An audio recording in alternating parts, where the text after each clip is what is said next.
السلام عليكم، معكم سارة في المطبخ. اليوم الفيديو بيحتوي على 3 وصفات صحية لذيذة جدا، والأحلى من هيك إنه أبدا ما بتاخد معنا وقت بالتحضير.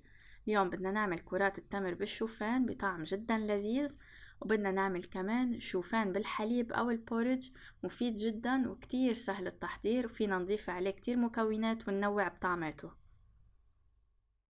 وحنعمل كمان سموذي الموز والحليب بمكونات فقط، تعملوه لعائلتكم ولأولادكم، مفيد جدا ولذيذ بنفس الوقت.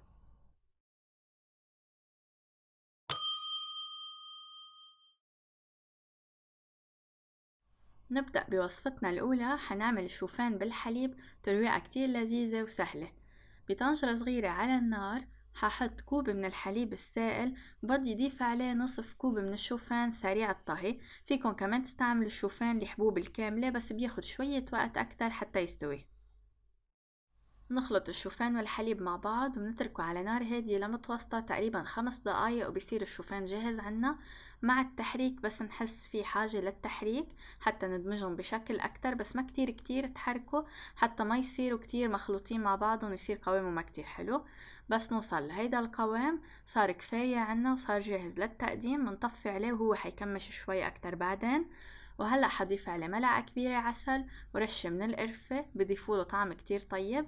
بحركن منيح وصار جاهز للتقديم. هيدا القوام اللي منوقف عليه. هيك القوام ماسك على بعضه، بس منه كتير سميك ومنه كتير رخو بنفس الوقت. هيك قوام كتير لذيذ لنتناول فيه شوفان بالحليب، وطبعا انتو حسب الرغبة بترخوا القوام او بتكثفوه. حزينه بالموز وباللوز كمان وبشوية كرامبري، وفيكن انتو تزينوه باللي بدكن اياه.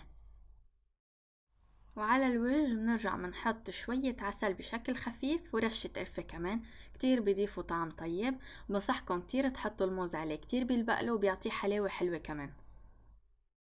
وهيك بدقايق منكون عملنا ترويقة صحية ومفيدة ولذيذة بنفس الوقت.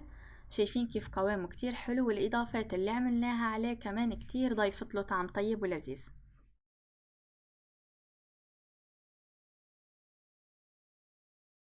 وصفتنا التانية هي سموذي الموز والحليب. هالسموذي كتير بسيط بس كتير بحبه، سهل جدا وطعمه كتير طيب. لكل كوب حليب سائل بدنا موزة مستوية، أهم شي إنها تكون مستوية منيح حتى تطلع الحلاوة اللي فيها وما نحتاج إن نضيف سكر. منضيف الموز على البلاندر، فيكن الموز المتلج وفيكن موز عادي حسب الرغبة وحسب البرودة اللي بدكن إياها. وبضيف عليه كوب الحليب وبدنا نخلطهم سوا. ما بتاخد كتير وقت، بثواني بصير جاهز عنا وبصير مخفوق بشكل منيح من دون تكتلات. كتير بنصحكن تجربوا هالسموذي لعيلتكن، لأنه بيعطي حلاوة طبيعية من دون إضافة سكر، كتير لذيذ ومنعش كمان، خاصة إذا متلجين الموز فيه بالصيف كتير بيعطي طعم طيب وقوام حلو. خلوا الموز اللي عم تستعملوه يكون بارد والحليب بارد حتى دغري يكون جاهز لأنه نتناوله، وما نتركه كتير وقت. بس نتركه كتير وقت بصير بياخد لون بني بسبب الموز. بتمنى منكم تجربوه تعطوني رأيكم فيه. وهلأ بننتقل لوصفتنا الأخيرة لليوم، كرات التمر والشوفان من دون أي سكر مضاف. وصفة جدا سهلة ولذيذة. بمقلاية على النار بدي حط نصف كوب من الشوفان سريع الطهي، وبدي حمصه حتى ياخد لون، وتضلنا ايدنا فيه حتى ما يلدع معنا، وما نكتر عليه تحميص حتى ما يصير ياخد طعمة لدعة فيه. نرفعه من على النار. وهلأ بدنا نخلط المكونات مع بعضها بالوعاء. عندي هون كوب من معجون التمر، بنصحكم ما يكون كتير بارد لأنه بصير صعب ينخلط مع باقي المكونات. بدنا نضيف عليه نصف كوب الشوفان اللي حمصناه من قبل، بالإضافة لنصف كوب من الجوز المطحون بشكل ناعم. منضيف عليهم كمان نصف كوب من برش جوز الهند. وهلأ بدنا نضيف ملعقة كبيرة مليانة من الكاكاو البودرة غير المحلى، واللي بيحب كمان الطعم أقوى في ملعقتين بعدين على التذوق بضيفها. وملعقة صغيرة من النسكافيه أو أي قهوة سريعة الذوبان.